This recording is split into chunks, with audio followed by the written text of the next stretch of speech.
Hello and welcome to Premier League predictions, the final Premier League predictions of this season, week 38 of the Premier League. It's the end of the season. It's an end of term feel to it. Myself and Brian have been able to wear our own clothes. We brought some games in that we're going to play later. And Brian, can you believe it? I mean, we've done 380 games. That's over 10 months, over 40 weeks. In that time, we've had a new UK Prime Minister, a new US President. Manchester United has sacked another manager, and Austria have won Eurovision. So, how's it been for you?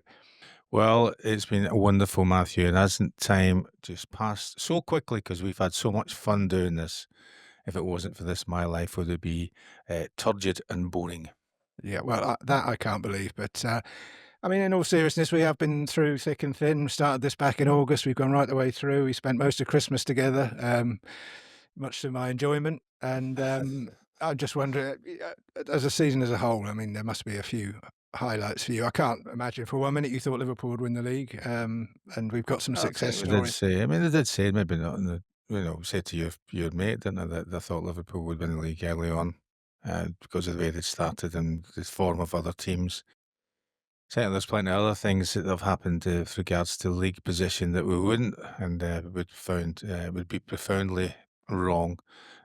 Particularly the two teams that fought out the Europa Cup final, and then there's been other teams that have done very well that we again we wouldn't have been able to predict really, but full credit to them. And there's still positions that are available for a number of clubs, particularly with European situation, European qualification. So therefore, we go into the last Sunday of fixtures where all the games kicking off at the same time where there should be some interesting games. Yeah, well, that makes it easier for us because I think the first show we did back in August, I forgot there was a Monday night game. So I think all games should kick off on Sunday at the same time to make things easier for me, if nothing else. Before we do, I mean, we've just had the Europa League final. It would be wrong of me not to just ask your thoughts on what it means for both clubs and both managers, really. Well, you can see that with what it meant for Tottenham with the way that their supporters celebrated it. Um, uh, I didn't manage to see the game, but I followed it on BBC text, and it didn't sound at all anything like a classic. There seemed to be very, very few goal opportunities, and the goal that ended up being a winning goal. I did see. I've seen a little bit of that, and that was scruffy to say the least. But you never score a bad goal, particularly when it becomes the winning goal in a major European final. So, um, and then an amazing, apparently, goal line clearance from Van de Ven, who's had been a bit of a thorn for Manchester United in previous fixtures this season. So, I think probably overall it could have gone either way. I think United were quite fancied with the bookmakers, but credit to Spurs for defending resolutely and then taking the prize. Yeah, I mean, do you think it changes anything for either club? Amrim still going to be under pressure, I'm guessing. Probably still would have been even if they'd won it. Well, I mean, Davin's somebody that I like because of his tenure at Celtic. That plays for Postecoglou, and particularly because of the situation that he's had to deal with regards to the media. And indeed, even after, I mean, I'm reading after the game comments about the game from various different journalists. There's no mention of Amarim and Amarim's particular situation, but several people are alluding to, or certainly commenting on it by saying that, well, is Postecoglou leaving with the trophy, and he's left with a trophy? Will it save his job? All these different things, and I was a bit disappointed to see even again after such a great win for them, after such a long period of time. There was chat around whether Postecoglou was going to be in post. Uh, just because I like the guy, I would want him to continue, but that's all down to whether Daniel Levy thinks it's a good idea or not. Yeah, well, as I've said many times on this show, we shall see in the coming weeks. Now, back to business. It's the final weekend of the Premier League season. As you said, there are still a few odds and ends to tidy up, so let's get cracking. One game that might have a little bit of something still riding on it is Bournemouth-Leicester in terms of Europe, I think. Well, just I don't know. After the result the other evening, Bournemouth, I don't think can qualify for Europe now. Leicester have scored first in their last 3 league games, something we wouldn't have expected to say 4 or 5 weeks ago. The last time they scored in the first in 4 consecutive games was in 2022, and the fourth team that they scored in that against in that run was Bournemouth. Bournemouth haven't lost any of their 6 home matches versus Leicester in the Premier League. They have won 4 and drawn 2 of those. However, Bournemouth have lost 5 of their last 7 Premier League games. Bournemouth 3, Leicester 1. Okay, Leicester get to go out with a whimper, says you. Looking at this And also, one. remember I said last time about Vardy scoring as well, so Oh, you did. I'm claiming that as well. You said a Leicester win and a Vardy goal, didn't you? I'm just claiming that, so Yeah, as yeah. we Okay, as we we'll travel through these, all give right, you so double points for that. quite nice thing, 500 appearances, 200 goals, so Yeah, yeah. All right, you can stop there. You've made your point. Fulham home to Man City. well, City need a point to qualify for the Champions League after their midweek victory. Um, City have won their last 17 games against Fulham in all competitions, which is the longest winning run uh, one English club has had against another since football began. Last season, Fulham won their last final day fixture, having failed to do so in their previous 6 campaigns. Fulham have lost their last 2 home Premier League games. I think it may be 3. Fulham 1, City 3. 1, 3. Okay, and another dead rubber. Don't tell Ipswich and West Ham fans out there. Well, yeah, West Ham have lost just one of their last 17 top flight games versus Ipswich, which was a 1-0 defeat at the Bowling Ground in 2001. They haven't lost any of their final league matches in each of their last 3 seasons. Ipswich have lost all of their last 8 Premier League games at home, which is their longest streak in their league history. And Ipswich, incredible, have conceded at least once in their last 18 league games. Ipswich 2, West Ham 2. Okay, it wouldn't be a Premier League predictions without a 2-2. Now, Anfield is a game which you could say there's nothing riding on it, but both teams that will be in jubilant mood and a crowd that will be very much ready to. Yeah, there'll be certainly post-match, there'll be a very much party, very party atmosphere with the crowd. Um, Palace have won 1 of the 12 occasions. Their final top flight fixture has been away from home, and that was a 3-2 win at Main Road in 1973. Liverpool haven't lost any of their final league games since a 6-1 defeat to Stoke in 2015. When they're finishing their league campaign at home, they're unbeaten in 17 years, and their last loss in their final home game fixture was in that amazing game in 1989. Liverpool 4, Palace 1. Yeah, I was racking my brains there trying to think of Liverpool's last home defeat on the last game of the season, and probably the most famous of them all. Yeah, I couldn't Arsenal, yeah. remember. Yeah, well. Well, I put a little asterisk next to some of these games that I think are probably the key games of the weekend with something riding on it. And the first one I've come to is this one.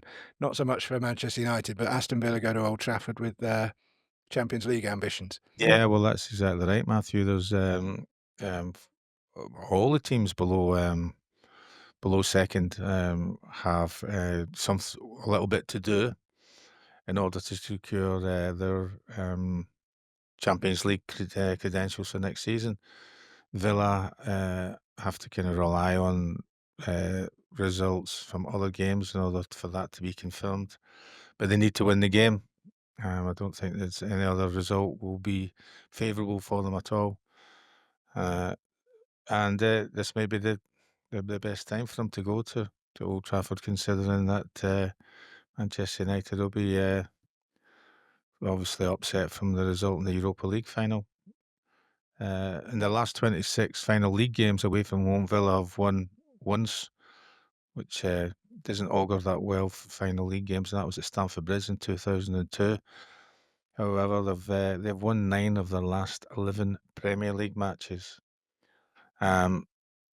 Talking about United, it's certainly disappointing for me to hear people saying that if they even if they won the Europa League, that wasn't really a trophy. I think every trophy should be celebrated, as indeed, no doubt, Tottenham were at their after party last night with family and friends, and will do when they return to London. Yeah, well, they're having an open top bus parade, which is something United Well, said yeah, they. but I just think, see that I think that's the best thing because I mean, having been involved in a situation winning an FA Cup after a poor league season, there's nothing better than celebrating that uh, trophy with the supporters, seeing the joy and the delight, and fans of all ages, many of whom are unable to go to football matches. I think that whoever decided that Manchester United were going to have a barbecue was ill-advised, amongst several other poor decisions that they've made right throughout the season on and off the pitch. Uh, Only Arsenal have, with 23, have won more of their final Premier League games than United. United will end this league campaign without winning 2 games in a row. I never thought I'd ever say that. And indeed it'll be for the 3rd time, Matthew, but the last twice were uh, in my youth, which was in 1893, 94, and 1921, 22. Man, I mean, it's astounding, isn't it, that Manchester United haven't won 2 consecutive league matches all year. Yeah, that is incredible, especially when you think back to the time. I'm not when you were there at the start of the Ferguson era, and everyone looks back on that as being a very dark period for the club. But to think that that's It been eclipsed. just seems to be week in and week out a little bit of trivia that is going down against this particular league campaign. Uh, Manchester United won, Villa won. Okay, so yeah, I can understand that. Right, well, we're going to call it half time there. Myself and Brian are going to have a quick game of Guess Who and Kaplunk, maybe Downfall, and we'll be right back after this quick break.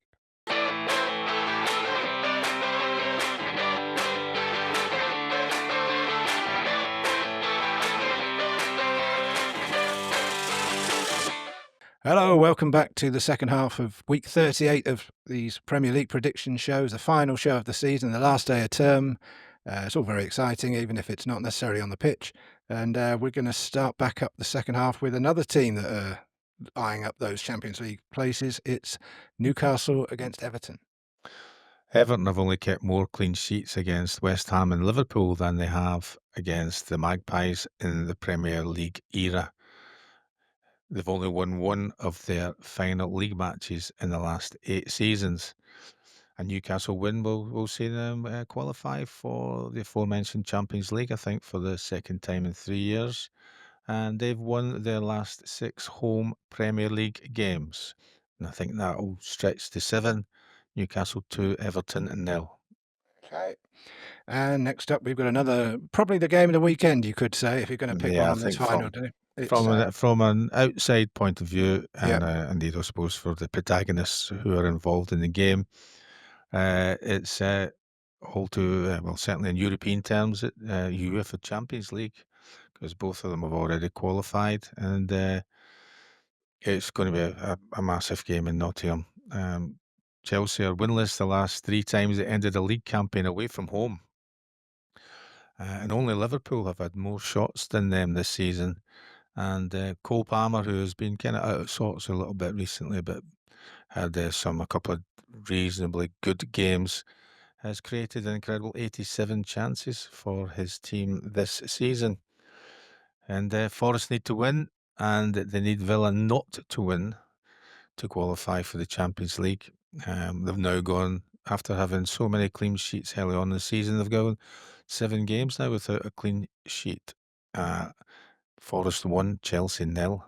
okay. What a key win that would be for a Forest team that I know you've championed for much of the season. So yeah, be good. I think it'd be good to see them get in there, but wouldn't it? It'd be horrible to see them fall at the last couple of. Yeah, it would be. Yeah, so that, and indeed, if that's the situation, it's a possibility that Chelsea are out of the Champions League for another year. Yeah, well, something's got to give, I guess. That's what makes it a fascinating game. Fascinating game, maybe not on the south coast. It's relegated Southampton against an Arsenal team that are pretty much seeing out the remainder of the campaign. Well, Arsenal have lost only 2 of their last 16 Premier League games against Southampton, and Arsenal haven't lost a final league game in the last 19 seasons since losing to Birmingham City in 2004-5. Didn't think we would mention Birmingham in this season's Premier League campaign, but there you go. This is the second time these teams have met in the final Premier League fixture of the season. The last one being at the Dell, lovely little ground, in 2001, where Southampton won that match by 3-2. Southampton, up until the last game of the season, have lost 29 league games. If they lose this one, which will be 30, it will be a record in the Premier League history. Southampton 0, Arsenal 2. Okay. The Dell, of course, where you made your Manchester United debut back in 1987, if memory serves me right, That's correct. in a 2-2 draw. 2-2 draw. Next up, well, it's a jubilant Tottenham who, I mean, goodness knows what kind of state they're going to turn up in at home to Brighton. Well, you think that they would have plenty of time to recover from their celebrations, and they're travelling back with a European trophy to their home ground for their last home fixture of the season against Brighton, who need a point perhaps they need a point to finish 8th, I think, and perhaps to qualify for Europe next season, which is perhaps dependent on Chelsea winning the Conference League final. So there's a lot to play for with regards to Brighton, who came from 2-0 down in the reverse fixture in October, but they have never won consecutive games against Spurs. As we mentioned, hopefully Postecoglou will remain in post with Tottenham for the start of next season and then for several months after that. Spurs have now lost 21 league matches this season, which is the most since 1976-77, when they also lost 21, and only lost more of top flight games in 1934-35 when they finished bottom. They've got an unwanted record in that they've lost more games in the Premier League this season, but still managed not to get relegated. The most of any team not to get relegated. They've only lost one of their final fixtures in the last 14 seasons, which was a 5-1 defeat to Newcastle in 2015-16. Spurs won, Brighton won. Yeah, a bit of an after the Lord Mayor's show, I think you could say, is on the cards there, for Tottenham at least. And next up, it's Wolves against Brentford. Well, Brentford again, they've got if are dependent on other results. The result, the aforementioned game, means that they could finish with the same points, with but a better goals difference than Brighton.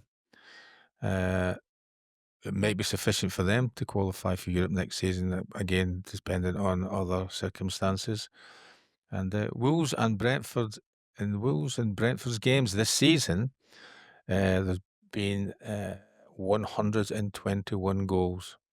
Only those featuring Liverpool and Spurs have seen more. And Wolves have lost their final game in each of their last 7 seasons with an aggregate score of 19 against and 2 for. I'm going to tip Brentford for a potential away win. Wolves 1, Brentford 2.